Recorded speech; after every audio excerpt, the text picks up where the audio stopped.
सोचिए एक दुश्मन के बारे में जो 20 सालों तक अपने दुश्मन के हाथ से बचता रहा। हसन नसरल्लाह हिजबुल्लाह का एक ऐसा लीडर जो हर बार इसराइल की एयर स्ट्राइक से बच गया। 2006 के लेबनान के वॉर के दौरान इसराइल ने 3 बार उसे मारने की कोशिश करी, लेकिन हर बार वो अपने अंडरग्राउंड बंकर में छिप कर निकल गया। लेकिन 2024 में इसराइल ने वो काम कर दिखाया जो 2 दशकों से अधूरा था।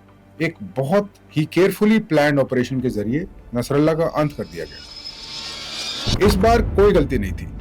नसरल्लाह की एग्जैक्ट लोकेशन ट्रैक करी गई और 80 बम उस बंकर पर एक के बाद एक गिराए गए जब तक नसरल्लाह के बंकर के टुकड़े जमीन के अंदर दफन न हो गए। ये ऑपरेशन सिर्फ एयर स्ट्राइक का रिजल्ट नहीं था, ये 20 सालों की इंटेलिजेंस, प्लानिंग, पेशेंस और टेक्नोलॉजी का आउटकम है। आज हम देखेंगे कैसे इसराइल के सबसे एडवांस स्पाईक्राफ्ट, सबसे एडवांस इंटेलिजेंस सिस्टम्स ने सबसे बड़े दुश्मन को पकड़ के मार गिराया।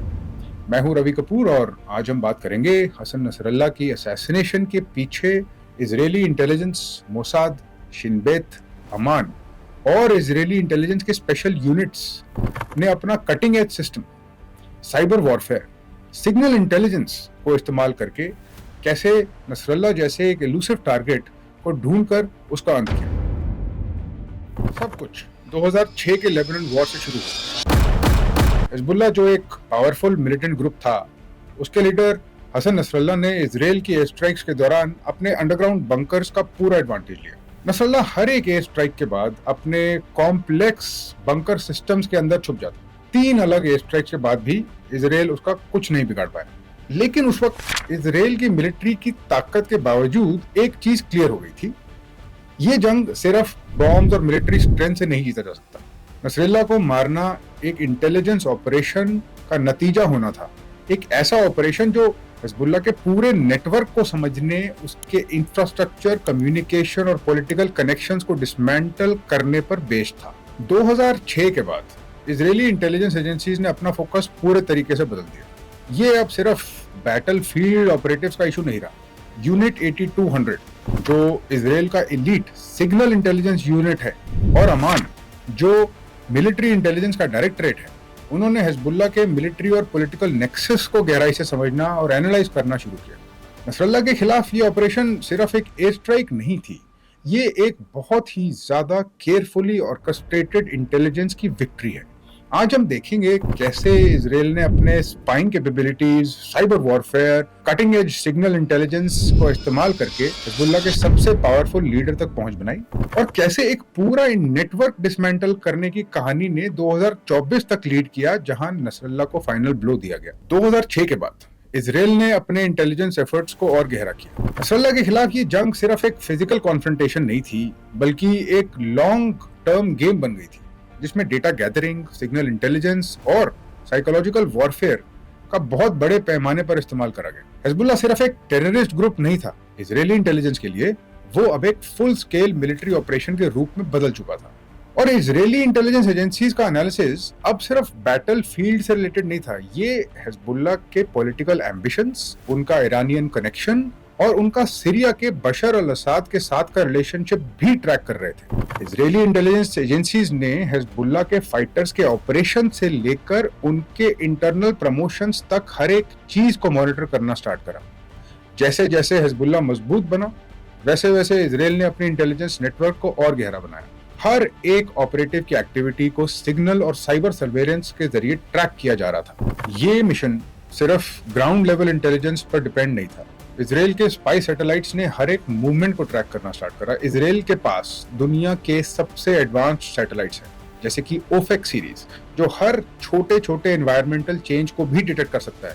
फॉर एग्जांपल, अगर कहीं कोई अंडरग्राउंड टनल बनाई जा रही है या कोई बंकर के ऊपर का एक्स्ट्रा कंक्रीट का लेयर ऐड करा जा रहा है, तो वो सैटेलाइट उस चेंज को डिटेक्ट कर सकती है। इस ऑपरेशन में साइबर वॉरफेयर का रोल भी क्रिटिकली इंपॉर्टेंट रहा। इजराइल के इंटेलिजेंस यूनिट जैसे यूनिट 8200 जो स्टुक्सनेट जैसे साइबर अटैक्स के लिए फेमस हैं, उन्होंने हिजबुल्लाह के एन्क्रिप्टेड कम्युनिकेशंस को इंटरसेप्ट करा। हिजबुल्लाह के कमांडर्स जो अपनी सिक्योर कम्युनिकेशन लाइंस पर बहुत भरोसा करते थे, वो एक्चुअली इजरायली साइबर हैकिंग के रेडार में थे। ये एक साइबर हैकिंग वॉर थी जिसमें mobile devices, encrypted phone calls और यहाँ तक कि पर्सनल कंप्यूटर्स तक की हैकिंग करी गई। हिजबुल्लाह के कमांडर्स को समझ भी नहीं आया कि उनके फोन्स या कंप्यूटर्स जो वो अपने पास हमेशा वो रखते हैं, जिनको वो रोजमर्रा की जिंदगी में इस्तेमाल करते हैं, वो हर वक्त मॉनिटर हो रहे हैं। हर एक कॉन्वर्सेशन, हर एक मूवमेंट को इजरायली इंटेलिजेंस सुन रहा था।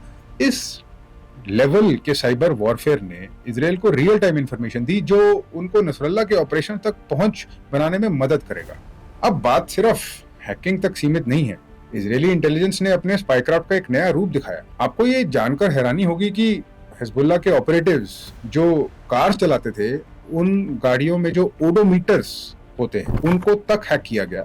जब भी कोई ऑपरेटिव अपने रूटीन से थोड़ा ज्यादा ट्रैवल करता था, उसके ओडोमीटर्स की डेटा इजरायली इंटेलिजेंस को सिग्नल करती थी।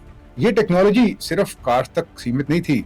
हिजबुल्लाह के टॉप लीडर्स जो अपने घर के टीवी रिमोट्स यूज करते थे, उन टीवी रिमोट्स में लगे माइक्रोफोन्स तक को हैक करके इजरायली इंटेलिजेंस उनके पर्सनल कॉन्वर्सेशंस को सुन रही थी। आप सोचिए, एक टीवी रिमोट जो एक सिंपल सा हाउस होल्ड आइटम लगता है, वो कैसे एक पावरफुल स्पाइंग टूल में कन्वर्ट किया जा सकता है। और आप ये भी सोचिए कि हर ऑपरेटिव की वाइफ का फोन जो घर पर पड़ा होता है, उसकी डेटा हैक करी जा रही थी। ह्यूमन इंटेलिजेंस या ह्यूमन को कंबाइन करके इजरायली इंटेलिजेंस ने हर एक मूवमेंट को ट्रैक करा। हर छोटी सी चेंज, एक एक्स्ट्रा जर्नी, एक सडन फोन कॉल, ये सब एक बहुत बड़ा इंटेलिजेंस पजल बन जाता है, जिसने आखिर नसरल्ला तक पहुंच बनाने में मदद की। पर कहानी यहाँ खत्म नहीं होती है। ये सब फिजिकल इंटेलिजेंस के अलावा इजराइल के ड्रोन्स, आर्टिफिशियल इंटेलिजेंस और एआई एल्गोरिथम्स ने रियल टाइम डेटा का प्रोसेस किया। इजरायली इंटेलिजेंस का एक स्पेशल यूनिट 9900 के एआई पावर्ड एल्गोरिथम्स ड्रोन से मिले हर एक विजुअल डेटा को स्कैन करते रहते थे। जब भी हिजबुल्लाह के इंफ्रास्ट्रक्चर में कोई भी नई कंस्ट्रक्शन होती थी, जैसे कोई नया कंक्रीट का रीइंफोर्समेंट या किसी टनल के ऊपर की कोई एक्स्ट्रा वेंट डली, इजरायली ड्रोन्स ने उसको डिटेक्ट किया।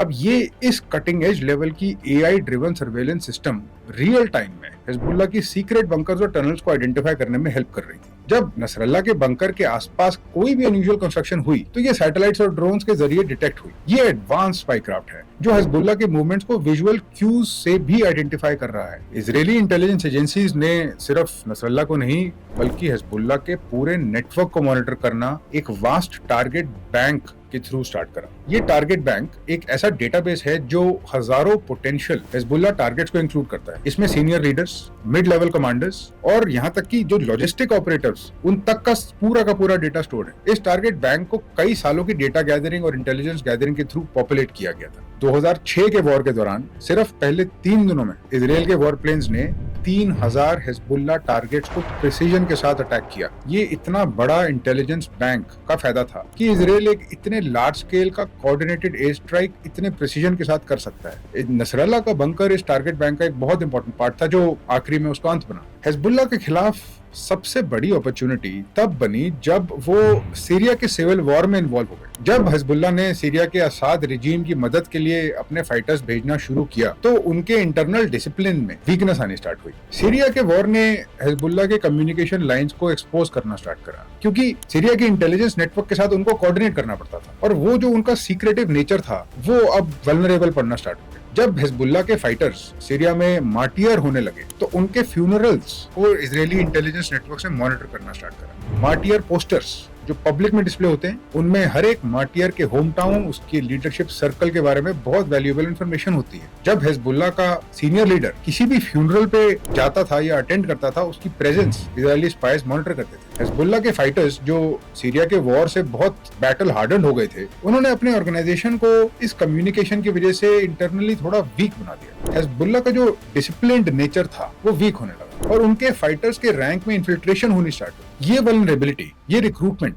इजरायली इंटेलिजेंस और इजरायली स्पाइस के लिए एक गोल्डन अपॉर्चुनिटी थी, जो नसरल्ला के असैसिनेशन की प्लानिंग में एक बहुत इंपॉर्टेंट फैक्टर बनी। फिर आई जुलाई 2024 की वो क्रिटिकल रात, जब इजराइल ने अपनी नेक्स्ट चाल चली। फाउद शुक्र, हिजबुल्लाह का टॉप कमांडर, को मार दिया गया। शुक्र बहुत ही सीक्रेटिव टाइप का इंसान था, इतना सीक्रेटिव कि उसको घोस्ट के नाम से जाना जाता था। जैसे ही वो फोन कॉल आई, शुक्र 7वें फ्लोर पे गया और वहां पर मौत उसका इंतजार कर रही थी। 7वें फ्लोर पे जाते ही एयर स्ट्राइक ने उसको खत्म कर दिया। इस मूव के बाद नसरल्ला को अपने बंकर से बाहर आना पड़ा ताकि वो अपनी लीडरशिप को स्टेबल कर सके, लेकिन ये मूव उसके खिलाफ गई। इजरायली इंटेलिजेंस ने हिजबुल्लाह के फाइटर्स के माइंड को भी टारगेट किया। जब बूबी ट्रैप पेजर्स और वॉकी टॉकीज दिए गए, हिजबुल्लाह के फाइटर्स को लगता था कि ये पेजर्स उनकी कम्युनिकेशन के सिक्योर जरिए हैं, लेकिन ये पेजर्स एक्चुअली एक्सप्लोसिव डिवाइसेस की तरह यूज करे गए, जो हिजबुल्लाह के फाइटर्स के लिए एक साइकोलॉजिकल ब्लो बन गया। जब ये पेजर्स एक्सप्लोड हुए और एक कोऑर्डिनेटेड प्रिसीजन अटैक हुआ तो हजारों हिजबुल्लाह के फाइटर्स को चोट पहुंची। पर ये सिर्फ फिजिकल चोट नहीं थी, ये उनके सबसे ट्रस्टेड और सिक्योर कम्युनिकेशन सिस्टम पर उनका भरोसा तोड़ने का एक तरीका था। हिजबुल्लाह के फाइटर्स जो अपने कम्युनिकेशन पर बहुत कॉन्फिडेंट थे, अब उन्हें अपने ही कम्युनिकेशन टूल्स पे शक होने लगा और इस साइकोलॉजिकल वॉरफेयर ने हिजबुल्लाह के मोराल को बहुत डीप चोट पहुंचाई। और फिर आई सितंबर 2024 की वो क्रिटिकल रात, जब इजरायली इंटेलिजेंस ने हसन नसरल्लाह को उसके बेरूट के अंडरग्राउंड बंकर में लोकेट करा। इस रात नसरल्लाह एक कमांड मीटिंग के लिए अपने डीप अंडरग्राउंड बंकर में था। इजरायली सैटेलाइट्स ने रियल टाइम में उसकी लोकेशन कंफर्म की और वॉरप्लेन्स को मिशन पे भेजा गया। पर इस ऑपरेशन में सबसे बड़ा चैलेंज था प्रिसीजन। नसरल्लाह का बंकर हेवीली फोर्टिफाइड एरिया में था, रेजिडेंशियल एरिया में था, जो कि एक यूनाइटेड नेशंस के स्कूल के बिल्कुल पास था। बंकर से सिर्फ 53 मीटर की दूरी पर। इजरायली एयरफोर्स के लिए ये मिशन सिर्फ बॉम्ब गिराने का नहीं था, एक भी गलत स्ट्राइक और यूनाइटेड नेशंस का स्कूल, उसके आसपास मैसिव डिस्ट्रक्शन हो सकती थी। ये ऑपरेशन एक सर्जिकल स्ट्राइक का हिस्सा है, जिसमें प्रिसीजन का सबसे ज्यादा इंपॉर्टेंस है। इजराइल के वॉरप्लेन्स F-15I ने 80 बॉम्ब गिराए, एक के बाद एक, और हर एक बॉम्ब एक स्पेसिफिक कोऑर्डिनेट पर पॉइंट पर गिरा ताकि नसरल्लाह के डीप अंडरग्राउंड बंकर को डैमेज हो सके, लेकिन यूनाइटेड नेशन स्कूल बिल्कुल सेफ रहे। ये अटैक इतना प्रिसीजन बेस्ड था कि despite the heavy bombing, United nation school के आसपास कोई भी कोलैटरल डैमेज नहीं हुआ। नसरल्लाह का असैसिनेशन सिर्फ एक टैक्टिकल विक्ट्री नहीं है, ये एक इंटेलिजेंस का मास्टरपीस है। It is a case study. ये दिखाता है कि आज की डेट में the modern warfare is not only about physical strength, intelligence और technology is pivotal. That is the key factor that changes the war. Hezbollah जो अपनी मिलिट्री प्रोवेस पर गर्व करता था, अब एक शैटर्ड फोर्स बन चुका है। इजरायली इंटेलिजेंस के लिए एक मेजर विन है और दुनिया के लिए एक मिसाल है कि कैसे पेशेंस, प्लानिंग, एडवांस टेक्नोलॉजी और एफिशिएंट इंटेलिजेंस को यूज करके आप अपने सबसे बड़े दुश्मनों को भी पकड़ सकते हैं।